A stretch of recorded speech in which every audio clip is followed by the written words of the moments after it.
आइए प्राचीन ग्रंथों की गहराई में उतरते हैं और कल्कि तथा गरुड़ पुराण को डिकोड करते हैं।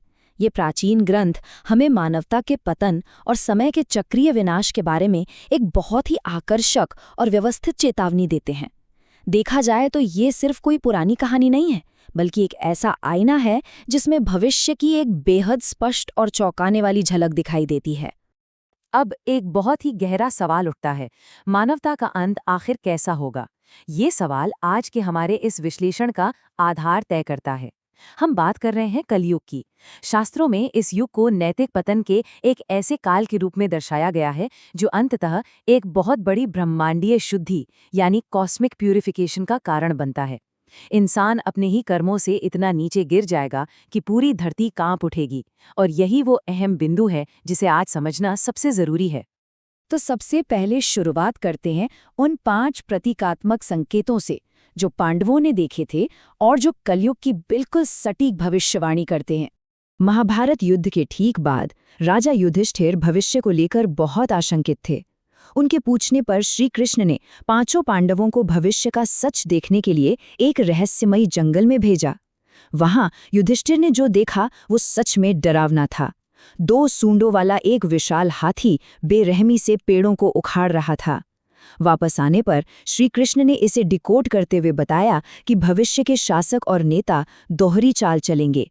वो बाहर से तो धर्म और न्याय का बड़ा बड़ा दिखावा करेंगे, लेकिन भीतर ही भीतर अपनी ही जनता का शोषण कर रहे होंगे।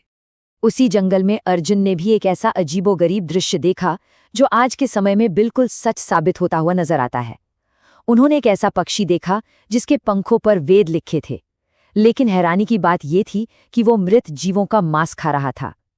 ये सीधे तौर पर उन विद्वानों और ज्ञानियों के पाखंड को दर्शाता है जिनके पास अपार ज्ञान तो होगा, लेकिन उनके मन लालच और अपवित्रता से भरे होंगे। धर्म का इस्तेमाल केवल अपनी जेबें भरने और झूठी प्रतिष्ठा के लिए किया जाएगा। अब भीम के अनुभव पर आते हैं, जो दरअसल एक बहुत ही गहरी साइकोलॉजिकल वार्निंग है। उन्होंने एक गाय को अपने नवजात बछड़े को लहूलुहान होने तक चाटते देखा। जरा सोचिए, प्यार कैसे नुकसानदायक हो सकता है। ये ठीक उसी अत्यधिक और दम घोंटू लगाव को दर्शाता है जहां माता पिता का अंधा प्यार एक बच्चे को आत्मनिर्भर बनने से ही रोक देता है। ममता की ये अति भविष्य में बच्चों के लिए सबसे बड़ी पीड़ा का कारण बनेगी। आने वाले युग की सबसे दुखद विडंबना को सहदेव के अनुभव से बड़ी आसानी से समझा जा सकता है। उन्होंने 7 कुएं देखे जिनमें पानी भरा था, लेकिन बीच का सबसे गहरा कुआं बिल्कुल सूखा पड़ा था। इसका सीधा सा मतलब है कि समाज में लोग भौतिक संपत्ति का खूब दिखावा करेंगे, बड़ी बड़ी गाड़ियां और घर होंगे, लेकिन उनके भीतर दया और करुणा पूरी तरह सूख चुकी होगी। पड़ोस में कोई इंसान भूखा मर रहा होगा और लोग सिर्फ अपने स्वार्थ में अंधे होंगे। और आखिर में नकुल ने जो देखा वो साबित करता है कि दुनिया की अपार भौतिक शक्ति भी समय के विनाशकारी भार के सामने टिक नहीं पाएगी। एक विशाल चट्टान पहाड़ से गिरती है और सब कुछ कुचलती हुई आती है, लेकिन अचानक एक छोटे से पौधे द्वारा रोक ली जाती है। ये बड़ी ही खूबसूरती से समझाता है कि जब अथाह धन और सत्ता किसी काम नहीं आएगी, तब केवल सच्ची भक्ति और आध्यात्मिक एकाग्रता ही मानवता का एकमात्र सहारा बनेगी।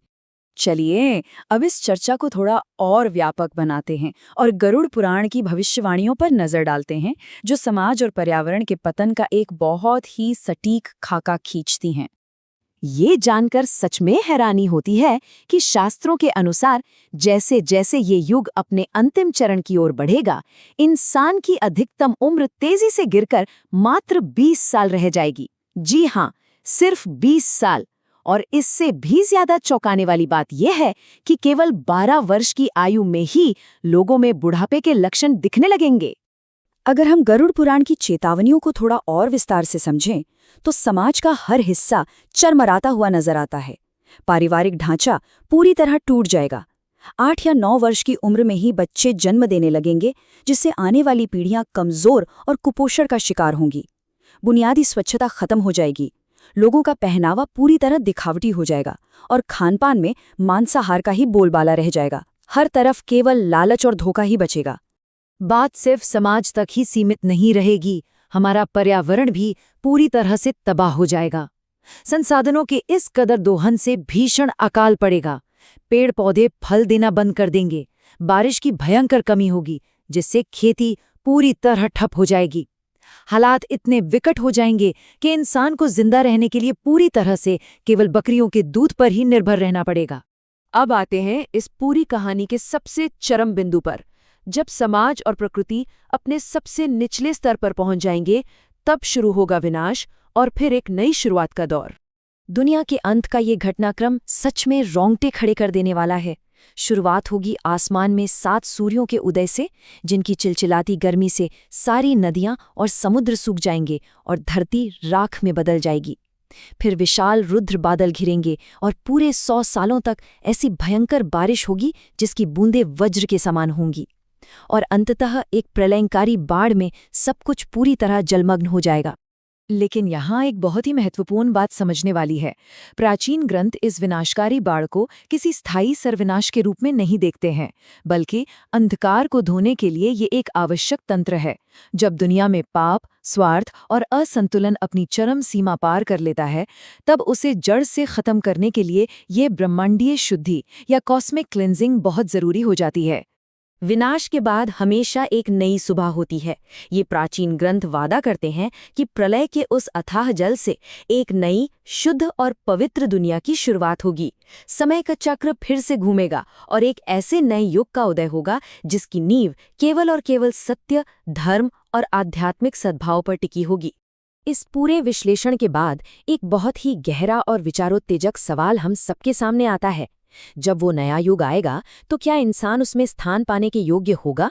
क्या समय के इस महाचक्र में टिके रहने के लिए जो गुण और जो सत्य हमें चाहिए, उन्हें आज हम अपने भीतर विकसित कर रहे हैं? ये एक ऐसा सवाल है जो निश्चित रूप से हमें अपने आज के कर्मों पर सोचने के लिए मजबूर कर देता है।